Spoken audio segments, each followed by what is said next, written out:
Hello aviators and aviation enthusiasts, flight simmers, the like. So today I thought I'd give you a quick overview of the cockpit of the Cessna 150. One of the questions I get asked is if it's hard to get in and out and if it feels cramped inside. So I'm 6'2". I have no problem getting into the airplane. Getting out sometimes feels like I need a can opener, but it's not bad once you learn the hang of it. So this is a 1969 Cessna 150J commuter. It has all the latest technology from 1969. And as you can see, it's laid out in a way that I really like because everything is right here in front of me as a pilot. All my primary flight instruments are right there for quick reference. This plane is set up with a nav radio. So I have my VOR indicator here and then transponder. This is the intercom system down here. Over here I have my RPM or tachometer, which also has an hours meter. This is the one you use to determine like when your oil's due. So I actually just put a label on that so that I can see when my oil's due. Over here is a suction gauge. I replaced the suction unit not too long ago in this aircraft, which drives a couple of your flight instruments. I actually had that go out when I was flying, and when I glanced over here, it showed me that I was like doing like a weird turn that I wasn't doing. So I knew I had an issue. I looked over and could see that my suction had failed. So I've got that fixed a while ago. The fuel tanks on the Cessna 150, there's a left and a right wing tank, and those gauges are here. We do not trust the gauges all the time. I checked that before in my pre-flight. I actually get the level in the tanks with a stick that tells me the fuel level in the tanks. And then I do my calculations so I know that I have enough fuel for my flight duration. This is tells me my amps and if I'm charging the battery, if it's discharging. If it's zero, it's just kind of sitting there in the middle where it should be, or slightly charging during flight because of all the electronics that are at work. Oil temperature and oil pressure gauge are over here, and then coming across this way we've got cabin air.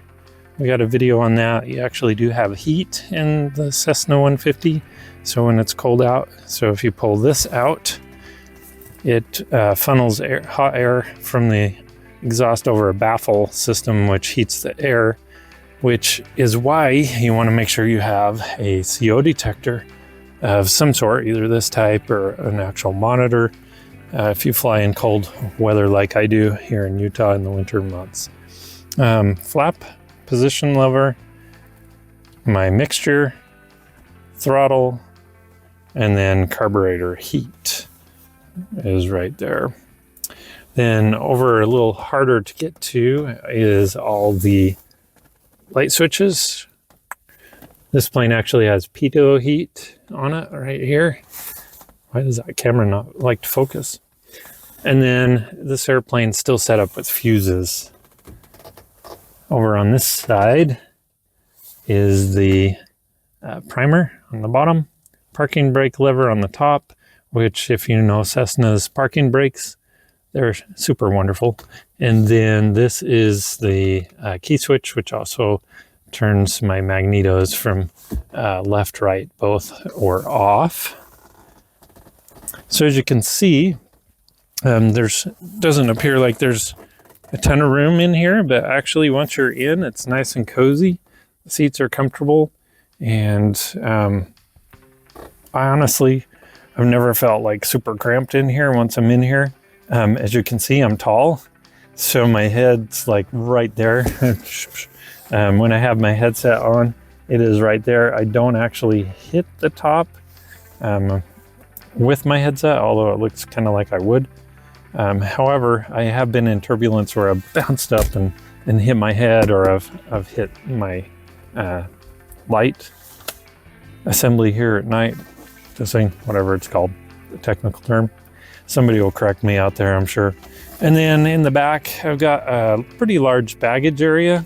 However, the Cessna 150, one of its drawbacks is capacity, carrying capacity, usable weight. So I have to really watch that, do my weight balance calcs, and make sure that I'm not overloading the aircraft, especially on the hot summer months. So you just have to be careful with that. But otherwise, I have been able to carry some camping gear in here. I occasionally carry an electric scooter with me.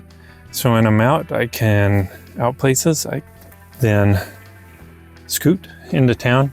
If you watched my videos on the trip to Windover Historic Air Base, you'll see that I used a scooter to get around town. So the windows do open. In the Cessna 150, you can fly with the windows open. This door actually has a lock on it, the passenger side. Pilot side does not lock. This is the lever to open the door from the inside. I always carry a spot locator for when I'm doing cross-country trips. Up over here, I have my ADS-B receiver, which connects wirelessly through Wi-Fi to my iPad, which I have right here. I use an iPad mini, and I use the EFB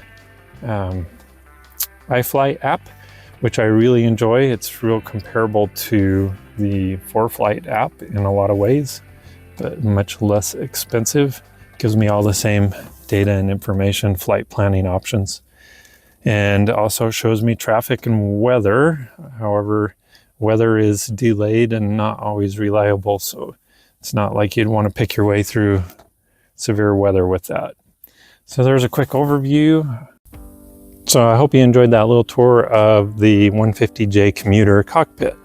As you can see, it's not that bad once you get in there, and I fit in there just fine at 6'1", and I've been on a lot of cross-country flights in this airplane, 3 hours or so in duration, been just fine. All right, well, enjoy, and we'll see you next time.